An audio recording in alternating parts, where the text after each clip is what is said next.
17 जुलाई 2026 को जो वैकेंसी का नोटिफिकेशन जारी होने वाला था, वो ऑफिशियल नोटिफिकेशन जारी हो चुका है। गवर्नमेंट ऑर्गेनाइजेशन का नाम आपने इस वीडियो के थंबनेल पे पढ़ ही लिया होगा। तो यहाँ पर वेरियस डिफरेंट पोस्ट के लिए क्या आपका एलिजिबिलिटी क्राइटेरिया रहने वाला है, कौन कौन से डिसिप्लिन में वैकेंसीज हैं, कितनी नंबर ऑफ वैकेंसीज हैं, कैसे अप्लाई करना है, क्या क्या इसमें क्राइटेरिया रहेगा, सिलेक्शन आपका कैसे होगा, और जो कंप्यूटर बेस्ड टेस्ट है उसके बाद आपका इंटरव्यू कंडक्ट होने वाला है इस बार या फिर नहीं होने वाला है, वो सारी जानकारी वीडियो में आपको पूरी पूरी मिलने वाली है। डिटेल में बने रहिएगा ताकि कोई भी पॉइंट आपसे मिस ना हो पाए। वीडियो में आगे पूरी जानकारी देने से पहले तो अभी सबसे पहले चैनल का नाम सर्च करें यूट्यूब पे, इस तरह का आपको पेज जो है वो डिस्प्ले होगा, उस पे आपको क्लिक करना है।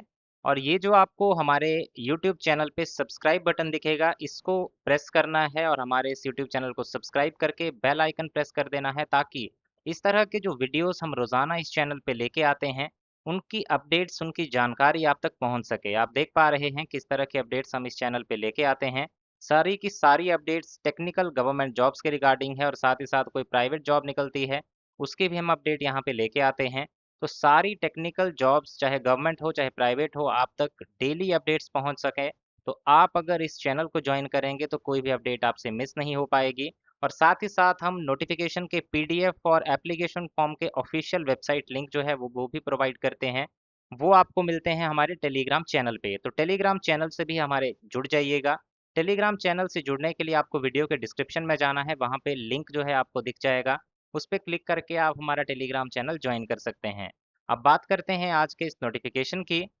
नोटिफिकेशन में आप यहाँ पे देख सकते हैं वैकेंसीज, उसका पे स्केल, क्या इसमें सीटीसी रहेगा, सारी जानकारी आपको मिलने वाली है। सबसे पहले आप देख सकते हैं ओएनजीसी का लोगो, ओएनजीसी ऑर्गेनाइजेशन का ये नोटिफिकेशन है।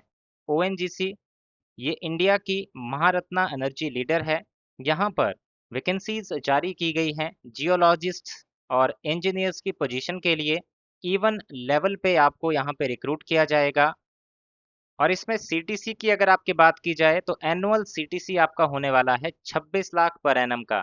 तो 26 लाख पर एनम का सीटीसी आपको यहाँ मिलेगा।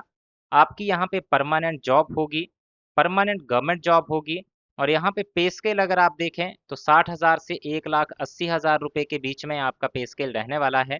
यानी कि 60,000 आपका बेसिक पे होता है, इसमें आपके और भी अलाउंसेस जुड़ेंगे।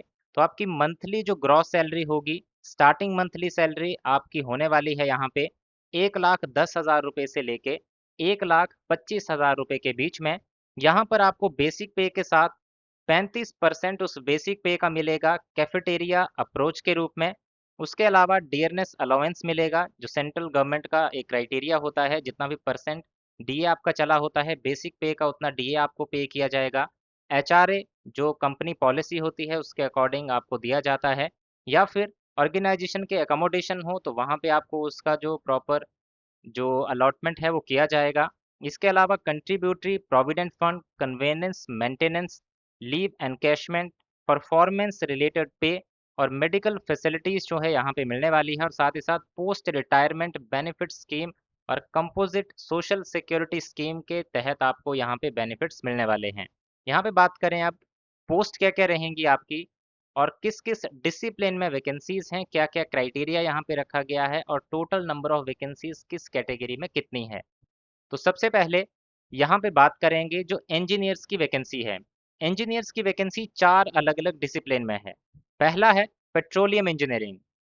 पेट्रोलियम इंजीनियर की जो वैकेंसीज हैं, इसके लिए अगर क्वालिफिकेशन की बात करें तो आपने ग्रेजुएट डिग्री की होनी चाहिए पेट्रोलियम इंजीनियरिंग की।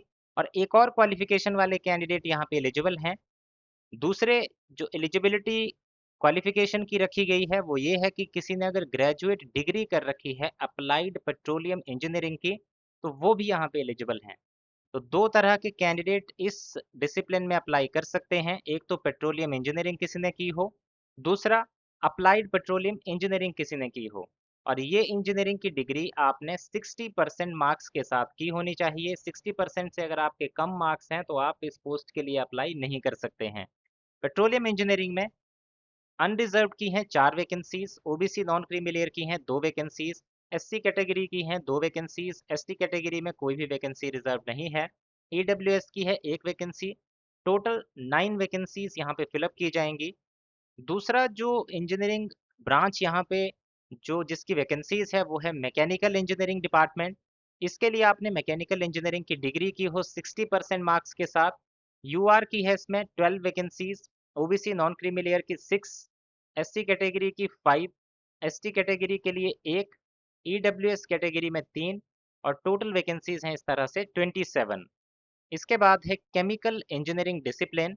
इसके लिए आपने केमिकल इंजीनियरिंग की डिग्री की होनी चाहिए 60% मार्क्स के साथ। और इसके लिए एक अलग से इम्पॉर्टेंट इंफॉर्मेशन बताई गई है कि अगर किसी कैंडिडेट ने अपना बीई बीटेक किया है केमिकल साइंसेज एंड टेक्नोलॉजी, तो ये कैंडिडेट यहाँ पे केमिकल इंजीनियरिंग स्ट्रीम के लिए एलिजिबल नहीं है। आपने केमिकल इंजीनियरिंग स्ट्रीम में ही अपनी इंजीनियरिंग की होनी चाहिए। अगर केमिकल साइंसेज एंड टेक्नोलॉजी में की है तो आप एलिजिबल नहीं माने जाएंगे। इसके अलावा यहाँ पे वैकेंसीज की बात करें तो इसमें है यूआर की 4 वैकेंसीज, ओबीसी एनसीएल की है 4 vacancies, SC 1, ST 0, EWS 1, total 10 vacancies. इसके बाद है इंस्ट्रूमेंटेशन इंजीनियरिंग। इसके लिए आपने इंस्ट्रूमेंटेशन इंजीनियरिंग की डिग्री की होनी चाहिए 60% मार्क्स के साथ। टोटल है इसमें 2 वैकेंसीज जो कि अनरिजर्व्ड हैं। इसके बाद है पांचवी जो पोस्ट है यहाँ पे वो है जियोलॉजी में। जो जियोलॉजिस्ट की पोस्ट निकली हुई है जो कि मैंने आपको यहाँ पे स्टार्टिंग में बताया था, जो जियोलॉजिस्ट की वैकेंसी है वो है जियोलॉजी डिसिप्लिन में। और इसके लिए 4 अलग अलग क्वालिफिकेशन वाले कैंडिडेट अप्लाई कर सकते हैं। पहला, अगर किसी ने पोस्ट ग्रेजुएट डिग्री की है जियोलॉजी में 60% के साथ, वो भी अप्लाई कर सकते हैं। या फिर किसी ने एमएससी किया है या फिर एमटेक किया है पेट्रोलियम जियो साइंस में 60% मार्क्स के साथ, वो भी अप्लाई कर पाएंगे। एमएससी या एमटेक किया है पेट्रोलियम जियोलॉजी में 60% मार्क्स के साथ, ऐसे कैंडिडेट यहाँ पे अप्लाई कर सकते हैं। तो एक तो अगर किसी ने एमएससी एमटेक किया है पेट्रोलियम जियो साइंस, दूसरा पेट्रोलियम जियोलॉजी, दोनों ही कैंडिडेट यहाँ पे अप्लाई कर सकते हैं। चौथा क्राइटेरिया, अगर किसी ने एमटेक किया है जियोलॉजिकल टेक्नोलॉजी में 60% के साथ, वो भी यहाँ पे अप्लाई जियोलॉजी में कर सकते हैं। तो टोटल यहाँ पे जियोलॉजिस्ट की है 4 वैकेंसीज, जिसमें 2 अनरिजर्व्ड की, एक एससी कैटेगरी और एक एसटी कैटेगरी के लिए रिजर्व्ड है। यहाँ पर अलग अलग टोटल वैकेंसीज मिला के सारी वैकेंसीज यहाँ पे टोटल 52 वैकेंसीज के लिए ये नोटिफिकेशन जारी किया गया है। जिसमें एक और इम्पॉर्टेंट इंस्ट्रक्शन बताई गई है, जो पेट्रोलियम डिसिप्लिन में वैकेंसीज हैं उसमें अगर आप पेट्रोलियम इंजीनियरिंग स्ट्रीम के बेसिस पे अप्लाई कर रहे हैं तो आपके लिए है 9 वैकेंसीज। और अगर आप अप्लाइड पेट्रोलियम इंजीनियरिंग के बेसिस पे अप्लाई कर रहे हैं तो आपके लिए हैं टोटल 7 वैकेंसीज। अब आगे इसमें बात करेंगे आपकी एज लिमिट कितनी रहेगी, एज क्राइटेरिया क्या रहेगा, और फिर उसके बाद बात करेंगे सिलेक्शन प्रोसेस की कि सिलेक्शन आपका इसमें किस तरह से कंडक्ट होगा। आगे फिर इसमें ये भी बताऊंगा कि आपका जो एग्जामिनेशन डेट है वो कब का है, यानी कि एग्जामिनेशन कब आपका कंडक्ट होने वाला है। तो आगे तक बने रहिएगा। इसमें एज की बात करें तो अगर आप एक अनरिजर्व्ड या ईडब्ल्यूएस कैंडिडेट हैं तो आपकी एज, अगर आप इंजीनियरिंग स्ट्रीम के लिए अप्लाई कर रहे हैं यानी कि इंजीनियर की वैकेंसी के लिए अप्लाई कर रहे हैं तो आपकी एज 26 साल से कम होनी चाहिए। और अगर आप जियोलॉजी स्ट्रीम के लिए अप्लाई कर रहे हैं, जियोलॉजिस्ट के लिए अप्लाई कर रहे हैं, तो आपकी एज 27 साल से कम होनी चाहिए। ओबीसी नॉन क्रीमी लेयर के लिए 3 साल का एज में रिलैक्सेशन होगा तो उसमें आप 3 साल ऐड कर लीजिएगा। SC ST के लिए 5 साल का रिलैक्सेशन। बाकी यहाँ देख सकते हैं डिसेबल कैंडिडेट के लिए 10 साल तक का रिलैक्सेशन जो है एज में दिया जाता है। एक्स सर्विसमैन के लिए भी इस तरह से रिलैक्सेशन दिया जाएगा। और डिपार्टमेंटल कैंडिडेट के लिए भी यहाँ पे क्राइटेरिया मेंशन किया गया है। तो ये जानकारी आप इस नोटिफिकेशन को डाउनलोड करके या इस वीडियो को यहीं पे पॉज करके अभी के अभी इसमें भी चेक कर सकते हैं। आगे इसमें बात करेंगे अब सिलेक्शन प्रोसेस की। तो सिलेक्शन प्रोसेस आपका 3 स्टेज प्रोसेस है। 3 स्टेजेस में आपका सिलेक्शन जो है वो कंप्लीट किया जाता है। सबसे पहली स्टेज जो होती है सिलेक्शन की वो होगी कंप्यूटर बेस्ड टेस्ट। इसमें आपका कंप्यूटर बेस्ड एग्जामिनेशन जो है कंडक्ट किया जाएगा, जिसमें आपके 4 सेक्शंस रहेंगे। सेक्शंस की बात करें तो इसमें पहला सेक्शन रहता है आपका जिसकी सबसे ज़्यादा वेटेज है इस पूरे एग्जामिनेशन में, वो है आपका कंसर्न्ड सब्जेक्ट का सेक्शन, यानी कि petroleum, mechanical, chemical, instrumentation, geology, जो भी आपका सब्जेक्ट है उसके रिलेटेड आपके 40 क्वेश्चन पूछे जाएंगे।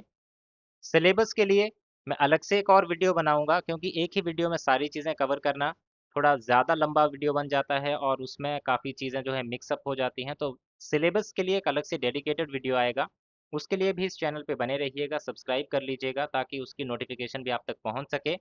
तो यहाँ पे 40 क्वेश्चन होंगे आपके सब्जेक्ट के बेसिस पे। उसके अलावा जो 3 सेक्शंस रहेंगे, उसमें आपका पहला सेक्शन है जनरल अवेयरनेस का जिसके 10 क्वेश्चन है, दूसरा है एप्टीट्यूड टेस्ट जिसके 25 क्वेश्चन है, तीसरा है इंग्लिश लैंग्वेज जिसके 10 क्वेश्चन है।